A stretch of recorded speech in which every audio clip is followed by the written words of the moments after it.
Andre, does your mindset adjust, change at all when you know a KD's going to be out or a Draymond is going to be out? I mean, does that enter into your mind as you take the court? Before tonight, I used to think so.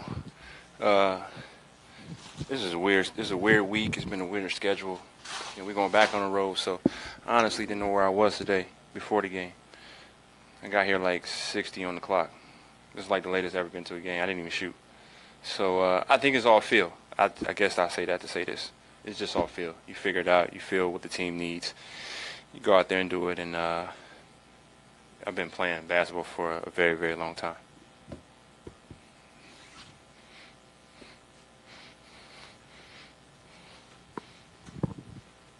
Andre, you obviously have a lot of experience, but what do you think was the key as a unit for you guys to be able to overcome Durant's absence and Steph not shooting what he normally does? I think our second unit tries to provide a spark. I think we did that tonight.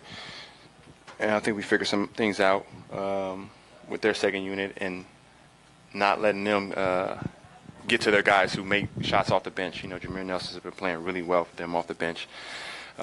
So we were trying to limit their three-point attempts and three-point makes as well. After that first quarter, Drew Holiday was really hot. I think he had about 18 points. Was it 17 in the first quarter? So he got it rolling, and Etuan Moore made 2 threes in the first quarter as well. So try to get them off the line, try to make them make second and third decisions after running them off the line. And once we made them miss, turning in transition baskets and getting our flow. And once we got our flow, we got a little spark. And Clay was really big for us in the first half and keeping things close and making sure we didn't go into the half with a deficit. We know you're at least one of your knees. Maybe both have been nagging at you a little bit, but you were on the injury list as probable, but you ended up playing. Is there something that tilts you over the edge in terms of being able to play, or is it just pain tolerance? How do you make that decision? KD wasn't playing. I can pretty much play. I can play. It's easy to play even with pain. I can walk through the game. Like I said, I've been playing for so long. I know what the team needs, and I felt fine actually playing. I had a burst in the second half where I got to the basket like I did in my younger years and got fouled on the break. Normally I would pull it back out. So it's just team being smart and cautious with the load.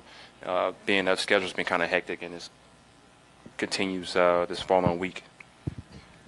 Andre, the discipline that you have with your regiment in terms of your routine and how Steve's managed, certain games to rest you, where do you think that goes into play in a game like tonight where you're asked to, assume a heavier workload in terms of minutes and just overall production? I mean, once you step out there, you're playing basketball, and I shouldn't say pride. I just enjoy the game. You're just playing the game, and you want to be a force when you're out there. You don't want to have empty minutes. I played 30 minutes tonight. You don't want to have empty minutes, so you want to go out there and give your team a push. And once I got a good flow, I think Steve was just keep playing.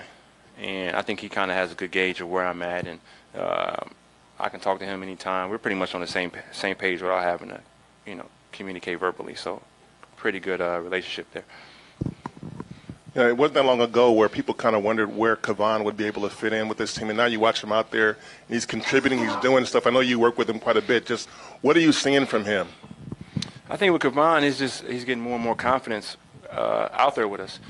He's not afraid to miss a shot, which is really important for a young guy's confidence. With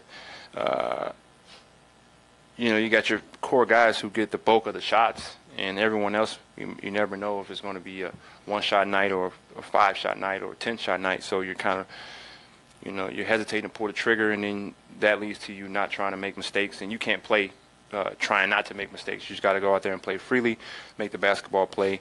And what I've gotten him to learn is to be really solid. Just be solid. If you're solid, you won't make mistakes. And if you make mistakes being solid, you'll have the right intentions. And just the karma of the game will always come your way. And he has a really good feel for the game. There's a lot of things that he can do that we still don't, or certain, like the crowd doesn't see yet. Like the NBA doesn't know what he can do. And he's going to slowly develop that with his confidence. But he's a good young player.